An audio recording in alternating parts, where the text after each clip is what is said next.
So we are here for the NCAA Women's College Basketball Whoop-Around. We're not going to do any hockey because I don't have I don't have Flow Sports, and Franklin Pierce is hosting the second semifinal. And it's on Flow Sports because the NUHA has their own affiliation deals. If it's on like regular, if they have a deal with like Squares a deal with like for their normal conference for Division 1 or for their division like Division 2, Division 3, their normal division for like regular sports, and which the Flow Sports has some for Division 2 and 3. So let's tie at 0 after 1. Saints and Sumter College. Saints about 2-1 over Sumter. And then we have Texas A&M leads Auburn 41-3 with 7:36 in the fourth. Auburn takes a timeout in the SC turn.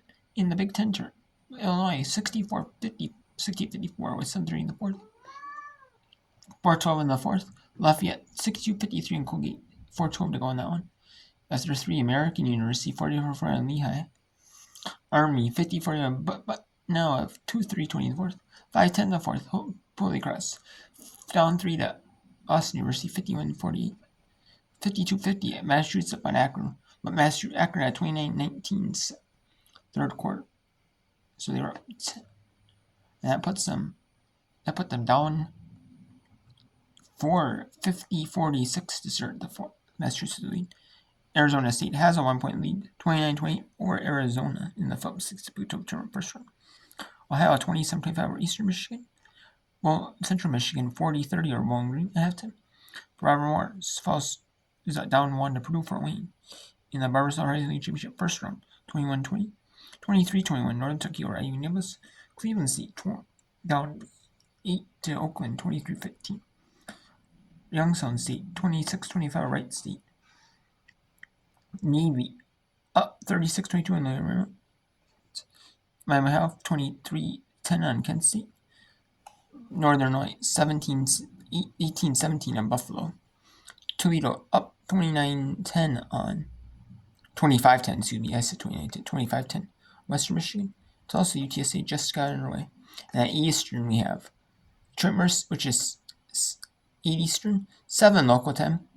It is Detroit Mercy Green Bay, or where they're playing. It's 7 local time. It's 8 Eastern though. Detroit Mercy Green Bay, UAB Memphis, both of them on ESPN Plus. The Detroit Mercy Green Bay is in the Barbasol Rising Championship first round.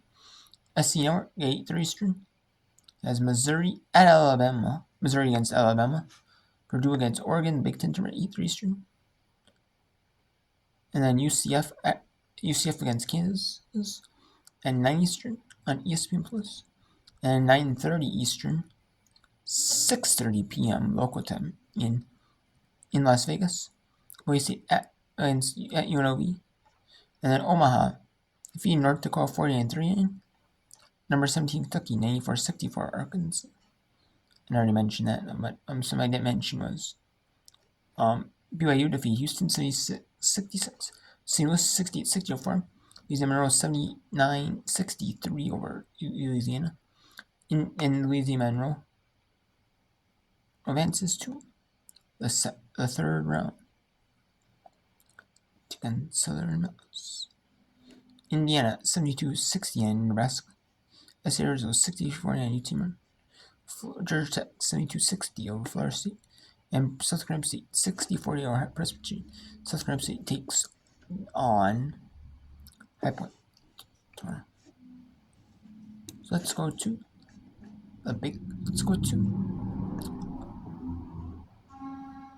Army up, but no. Army was actually down. Was actually kind of close, so Army could get upset though. You down. So Bucknell looks like it could be playing a first round game here on Saturday and hosting an opening round playoff game. Timeout called by Army. We'll keep it right here. We'll take a moment to talk a little bit further on the tiebreaker situation. Again, right now, Bucknell is 6th in the Patriot League. Top 6 get a first-round bye. Bison need Lafayette and BU to both lose. As you take a look here, Lafayette and BU 1 game behind Bucknell, but the catch is that Lafayette and BU both own tiebreakers over Bucknell. So, with Bucknell like it's heading towards a loss, that'll slide to 7-11. Lafayette looks like it's going to position itself to win. We'll go to 7-11, and BU in a dogfight right now with Holy Cross could go to either 6-12 or 7-11. Either way, if Bucknell and Lafayette were wind up for a tie, Bucknell would get the 7th seed, and if BU were to lose, then it would stay at 8th, and Bucknell would then play Colgate on Saturday. But if Lafayette and BU both lose and then Bucknell loses, then Bucknell would still get that first round bye. But looks like Lafayette is going to secure that 6th spot, and BU and Bucknell will both be playing first round games this weekend. That's kind of the fun part about low major basketball. You know, everyone is still in it realistically once the conference tournament rolls around, because everyone knows the winner of that tournament is the only one that's going to get a postseason bid. You know, you're not out till you lose in that one. You could lose 19 games in a row, and you're still in it, which I think is one of the beauties of low and mid-major basketball that you might not get to see at the high major level. Now the game of keep away ensues for Army. 8 on the shot clock. Brooke Wilson dashes through, and Smith caps it off. Kaya Smith with her 11th double-double this season.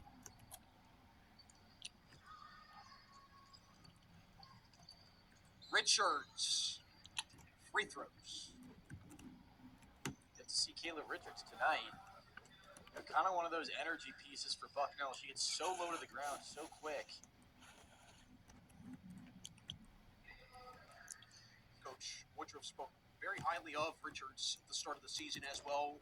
Mentioned about her ball handling ability and how she'll have a lot of the responsibility this year and moving forward, and certainly has been able to take over that role at times.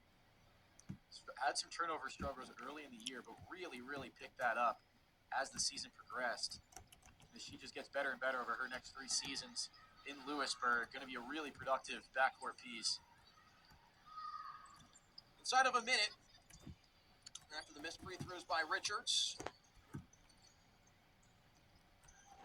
give a lot of credit to this Army team. Might not have played the best game it's had this season, and certainly Bucknell gave everything and some to the Black Knights as Brooke Wilson gets the bounce.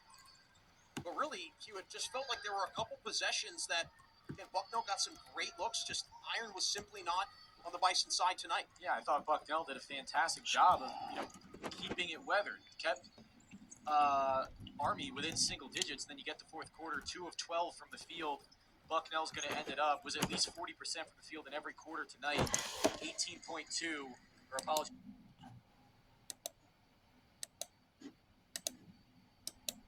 So let's now go to Holy Cross Boston University. Here. Adler waiting to see what Flanagan does on the dribble. Hands it off. McLaughlin back to Adler. Adler thought she was fouled, had to put it up. And Holy Cross with the basketball as they will set up their offensive scheme, and they can hold out to about the 20-second mark. Cahalan steps back. That's a deep 2, and it's off. Ball tipped right to Griffin. Griffin inside, lays it up in, and a foul. Once again, it's the second chance opportunities that burn the Terriers. Yeah, that is just a tough bounce of the basketball there. That's the first bounce that's really gone vehemently against BU all night long. And it could lead to an old-fashioned three-point play that could make this last 30 seconds very difficult. That is Griffin's first basket of the game. Misses the free throw. Ball tipped out of bounds. Erickson got pushed, and the foul is called on Foreman. That'll be the first foul of this quarter for Holy Cross. BU has 4 of them.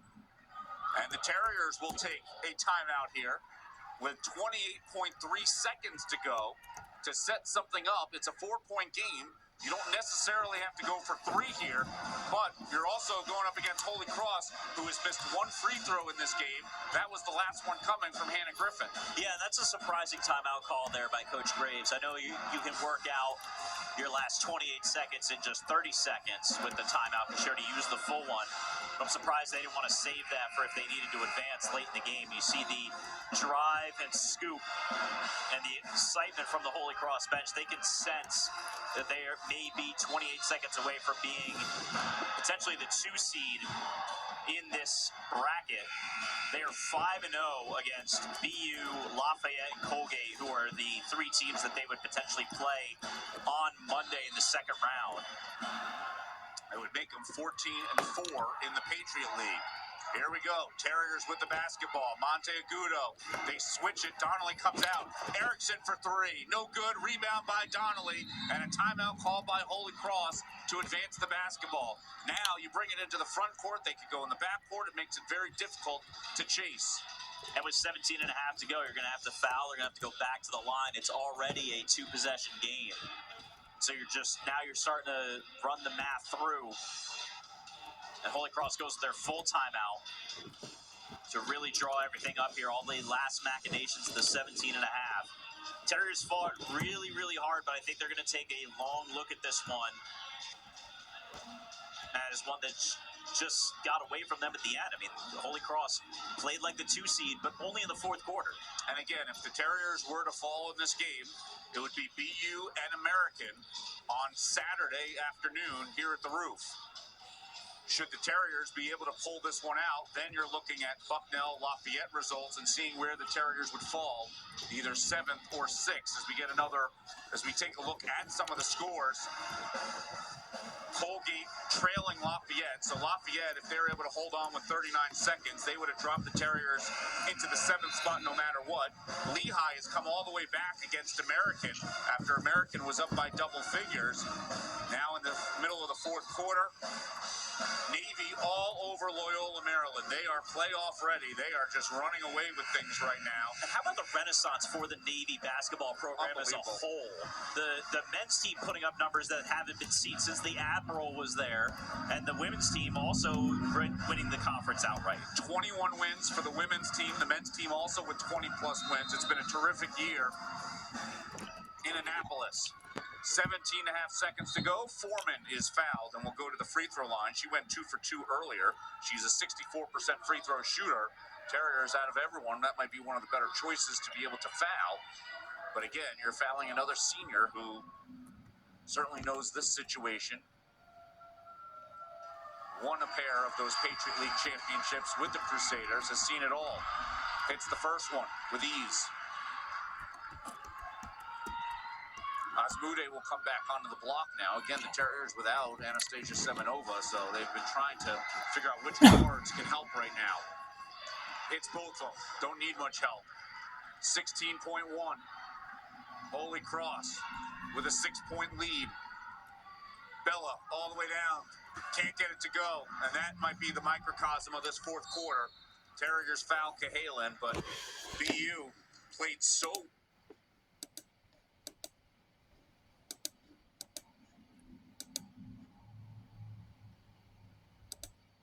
too soon. Speaking of Let's go going to number soon, 15, Jack, Wisconsin, all the way to the rim against number 10, Illinois. The quarter went a little early. Uchenna Top 15 still of moving, 18 coming make to it the to Big screen. 10. Jackson right back to work. It's not always the screener's fault. So 2-player street to have success. It was Wallace getting the angle and getting the finish for the lineup. Wallace is such a unicorn out there because she can score with her back to the basket. She can face up. She can hit from 3. Is she a guard? Is she a post? The defense doesn't quite know. He's allowed the Illini to withstand Wisconsin's barrages. That falls through. And for Daniels, yet another 3. The Illini have had to show a lot of composure here. You have to be able to still make plays and dictate pace of play when your opponent scores at the end like this. Brown Hager secures that rebound time on the side of the Illini. it's important for Illinois to learn how to win in different ways. You have to win in close games, you got to win in blowouts, you got to win when you have a big lead and your opponent comes back. Everything matters as you get to March. Wisconsin comes up with it. Porter for three, just rims out. And a jump ball, keep it on the side. Barry Walls' ability to post up makes her so dangerous. At 6'1", she can score over smaller guards, but bigger post player, she's got an advantage with her quickness. She just keeps fighting Uchenna, get her on her hip, and has that advantage going to the rim. I mean, this is called a friendly bounce. That practically hit the ceiling, then comes back down. Another horse-like shot. We've seen quite a few of those. Add them to your repertoire next time. I'm taking notes. Thank you very much for the idea, Sloan. 78-65 is the Illini lead. 1:11 to go. The winner will move on to face Michigan State in tomorrow's second round. When you look at Illinois, if they're able to hold on here.